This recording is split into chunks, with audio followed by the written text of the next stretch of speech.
Urologi che insegnano storia veneta, ultras del cristianesimo che tengono conferenze sull'autismo. Sono i due casi che stanno tenendo da giorni sulla graticola politica l'assessore alla scuola Silvia Nizzetto, che oggi ha deciso di levarsi alcuni sassolini dalle scarpe per quello che ai nostri microfoni definisce un vero e proprio attacco al suo operato.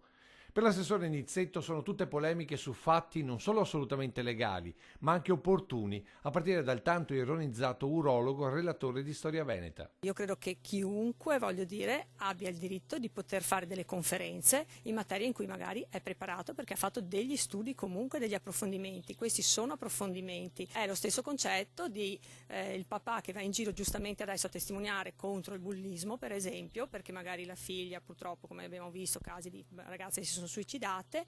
Allora che diritto ha di andare a parlare di bullismo al papà? Eppure li seguiamo, giustamente li ascoltiamo perché sono delle testimonianze.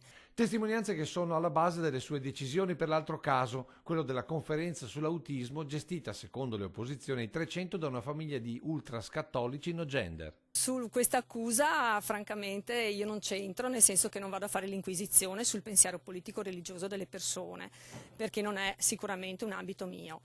Questa è una famiglia che porta una testimonianza all'interno appunto di un progetto.